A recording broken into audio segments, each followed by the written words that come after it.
In recent years, you have seen the decline in the morals of people in the United States and in many other parts of the world. I'm James, and this is Moral Video Productions. Welcome to our channel. One of the areas of decline has to do with the promotion and inclusion of homosexuality. Their advocates are in our face everywhere we turn. They wave multicolor flags, which they say promotes pride in their sinful activity. Make no mistake, homosexuality is against both the laws of God and the laws of nature, and one of these days, those who practice such will stand in judgment where they will bow before the great I Am. More about this in future videos. But what's all this flag stuff about? Well, flags have meaning. Every nation has a flag. Since I was a little child, I pledged allegiance to the flag of the United States of America and to the republic for which it stands, one nation under God, indivisible, with liberty and justice for all. As a Marine, I stood tall and saluted the flag at morning and evening colors, that is, the raising and the lowering of our nation's symbol. And to this day, it gives me chills to see Old Glory pass before me, carried by a Marine Corps color guard, because it has meaning. And because it has meaning, there are those who want so badly to see it ripped down, stomped on, and burned. America's flag stands for what, in my opinion, is the greatest nation that has ever existed. No other nation has done such good for people around the world. No other nation has ensured the safety and freedom of nations besought by war. Of course, our nation has its problems. No one should deny that. Our flag, however, stands for life, liberty, and the pursuit of happiness. I was raised watching superheroes overcome evil, standing for truth, justice, and the American way. In a nation where children were taught right and wrong, and where good was honored and evil was punished, and homosexuality was shameful. But what of this multicolored flag, the rainbow flag, the gay pride flag? Well, according to Wikipedia, the rainbow flag is a symbol of lesbian, gay, bisexual, and transgender pride and their social movements. The colors, it is said, reflect the diversity of the LGBT community and the so-called spectrum of human sexuality and gender. It came to be about 1978 in San Francisco and originally had 8 colors, but most commonly now consists of only 6 stripes: red, orange, yellow, green, blue, and violet. The flag is typically, the gay pride flag is typically displayed horizontally with the stripes in order as it would be in a natural rainbow. Oh, Wikipedia and the gay pride proponents here wish to use which appears in nature naturally to promote that which is unnatural and against nature. But don't you know where the rainbow came from? Walk back with me through time, 4,000 years ago.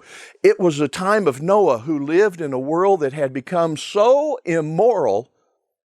Well, read with me Genesis chapter 6, verse 5. Then the Lord saw that the wickedness of man was great in the earth, and that every intent of the thoughts of his heart was only evil continually. Because of this, God was determined to destroy everybody, all but one man, Noah, and his wife. God told Noah to build an ark, and over the next many years, he and his 3 sons and their wives did that. They did just that. Then came the rain, the flood, and the wicked population of the earth was washed away.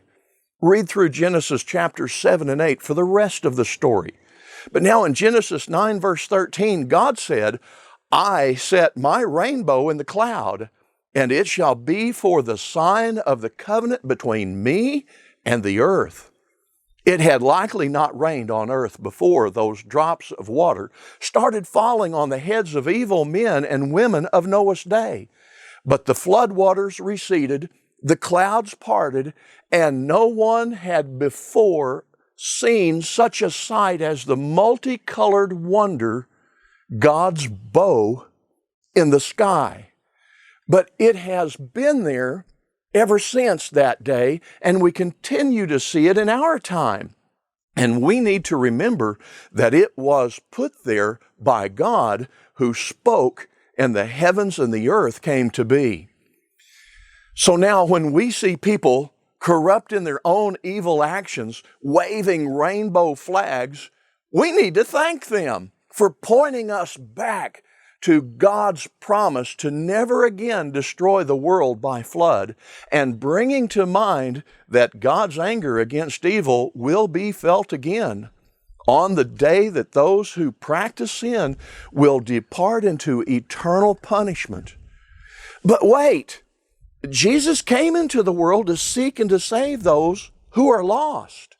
And He and we love those who are determined not to have God in their knowledge and want them to turn from their evil ways.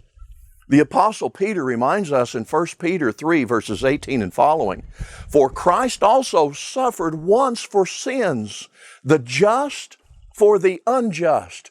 Jesus Christ, God, suffered. He's the just one, and He suffered for the unjust. That's you, me, and those who practice all this homosexuality and all the other sins that have ever gone on in the world.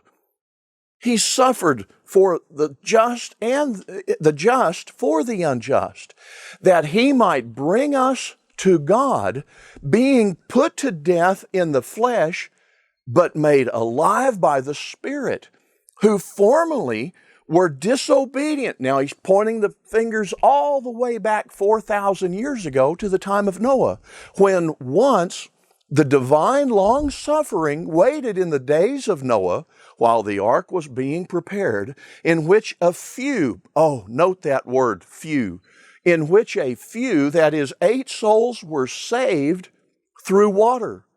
There is also an antitype, Peter continues, which now saves us. Baptism, not the removal of the filth of the flesh, but the answer of a good conscience toward God through the resurrection of Jesus Christ. Oh, but that word few, just think, out of all the world's population, a few, that is 8 souls, were saved.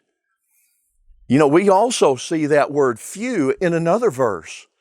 You remember Jesus speaking about the 2 paths? This is Jesus speaking. Matthew 7, verses 13 and 14.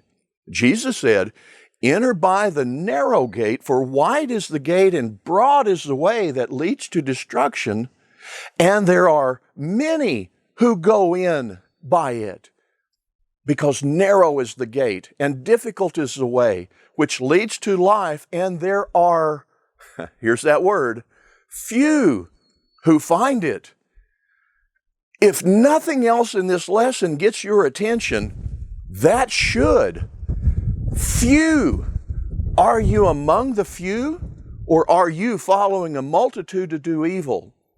God has a plan for mankind, and we have a video that will help you understand exactly what that plan is for you.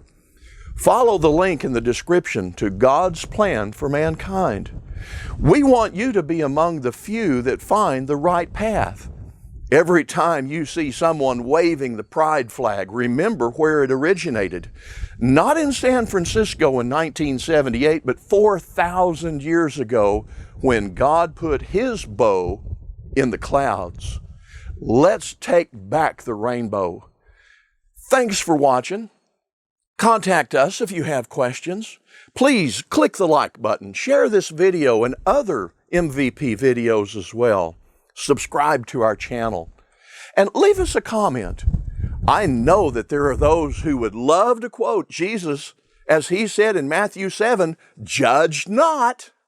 Oh, but always remember, It was Jesus who commanded us in John chapter 7 to judge righteous judgment.